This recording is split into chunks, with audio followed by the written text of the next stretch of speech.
Big boss ಇದೊಂದು show ಮಾತ್ರ ಅಲ್ಲ, ಇದು ಕನ್ನಡಿಗರ ಹೆಮ್ಮೆ. ಬಿಗ್ ಬಾಸ್ ಮನೆಯ 106 ದಿನಗಳ ಪಯಣ ಮುಗಿಸಿ ಈಗ ಸ್ಪರ್ಧಿಗಳು ಅಂತಿಮ ಹಂತಕ್ಕೆ ಬಂದಿದ್ದಾರೆ.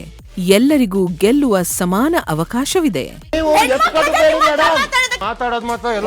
ರೂಲ್ಸ್ ಮೇಲೂ ಸೀರಿಯಸ್ನೆಸ್ ಇಲ್ಲ. ಇಷ್ಟು ದಿನ ಅವರು ಆಡಿದ ಆಟವೇ ಇಂದು ಅವರ ಹಣೆ ಬರಹವನ್ನು ನಿರ್ಧರಿಸಲಿದೆ. ಪ್ರತಿ ಸದಸ್ಯರ ಬಳಿ ಬಸ್ಕಿ ಹೊಡೆದು ನಿಯಮಗಳನ್ನ ಮುರಿಯುವುದಿಲ್ಲ. ಕಾನ್ಫಿಡೆನ್ಸ್ ಇರಬೇಕು, ತುಂಬಾ ಓವರ್ ಕಾನ್ಫಿಡೆನ್ಸ್. ಸದಾ ನಗಿಸಿದ ಆಟಗಾರನೇ, ಧೈರ್ಯವಾಗಿ ಆಡಿದ ಮಹಿಳೆಯೇ, ಬುದ್ಧಿವಂತಿಕೆಯಿಂದ ಆಡಿದ ಚಾಣಾಕ್ಷನೇ ಅಥವಾ ಕಷ್ಟಪಟ್ಟು ಹೋರಾಡಿದ ಛಲಗಾರನೇ, ಇಡೀ ಕರ್ನಾಟಕ ಈಗ ಇವರನ್ನೇ ಕುತೂಹಲದಿಂದ ಗಮನಿಸುತ್ತಿದೆ.